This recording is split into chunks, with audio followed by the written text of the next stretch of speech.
নমস্কার, আসসালামু আলাইকুম। আমার দাদা ভাই, দিদি ভাই, ভাই ও বোনেরা সবাই কেমন আছেন? আশা করি সবাই ভালো আছেন, আমিও ভালো আছি। আজকে ভাবতেছিলাম যে কি রান্না করা যায়। তারপরে ভাবলাম যে অনেক দিন ধরে গরম পড়ছে পর থেকে আমরা পোলাও মাংস রান্না করি না, তো আজকে পোলাও মাংস রান্না করব। সবার নিমন্ত্রণ রইল, সবাই চলে আসেন বৌদির বাসায়। তো এখন রান্না শুরু করে দিব। তো চলেন রান্না শুরু করে দিই।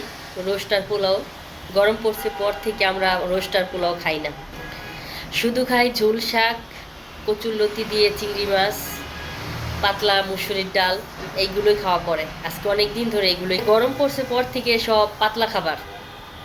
তাই চিন্তা করলাম অনেক দিন হলো বাচ্চাদের রোস্ট পোলাও রান্না করে দেই না, মানে পাতলা খাবার যে কোনো ঝোল শাক, পাট পাতা দিয়ে, তারপরে কচুরলতি, তারপরে টক ডাল, পাতলা যে কোনো জিনিস, এগুলোই রান্না করি। আজকে ওদের জন্য পোলাও আর মাংস রান্না করব, তো আপনাদের সাথে শেয়ার করব। চলেন ভিডিওটা দেখেন।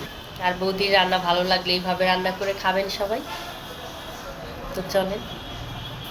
তো এই তো রান্না শুরু করে দিলাম। আর এখানে আপনাদের দাদার জন্য অল্প করে ভাত বসিয়েছি, কারণ সে রোস্ট পোলাও বেশি পছন্দ করে না, ভাতটাই পছন্দ করে। আর এখানে আবার আমি রোস্টের মাংসটা ভেজে নিচ্ছি। তো অল্প করেই রোস্টের মাংস মানে নিছি, কারণ দুই বেলা কেউ আমাদের রোস্ট পছন্দ করে না। আর গরমের ভিতর দুই বেলা ভালো লাগবে না, আমরা মানুষ 4 জন, 4 পিস নিয়ে নিছি এক বেলার জন্য। তো এখন ভালো করে রোস্টের মাংসটা একটু ভেজে নিলাম। আর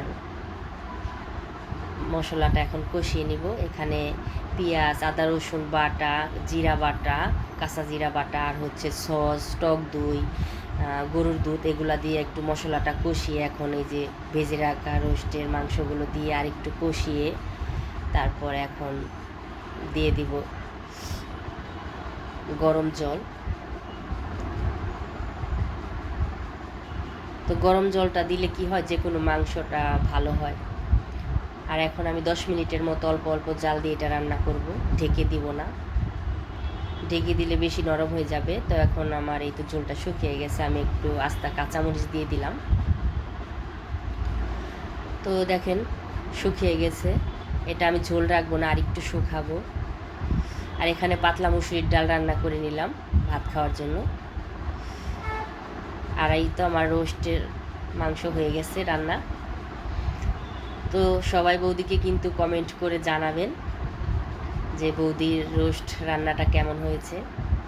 আর সবার সাথে রেসিপিটা ভালো করে আরেকদিন শেয়ার করব। আর আমি কষানোর সময় আপনাদের সাথে ভালো করে শেয়ার করতে পারি নাই, যাই হোক অন্য একদিন শেয়ার করব ভালো করে রেসিপিটা। আর আমি কিন্তু আগে রোস্ট রান্না পারতাম না, তো এখন শিখেছি, এর জন্য জিজ্ঞেস করছি সবাইকে। কমেন্ট করে বৌদিকে জানাবেন যে রোস্ট রান্নাটা আমার কেমন হয়েছে।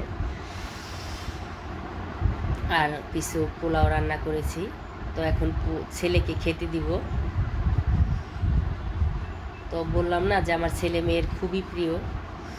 আর আমি গরম পড়ছে পর থেকে 10 দিন হয়ে গেছে, 10-12 দিন আমি রোস্ট রান্না করি না। তাই চিন্তা করলাম যে ওদের একটু রান্না করে দিই। আর এখন তো গরম আস্তে আস্তে কমতেছে, তো এই তো আমার ছেলেকে খেতে দিলাম। তো সবাই ভালো থাকবেন, সুস্থ থাকবেন, বৌদির জন্য আশীর্বাদ করবেন। যারা বৌদিকে ফলো দেন নাই, ফলো দিয়ে রাখবেন। ভালো থাকবেন।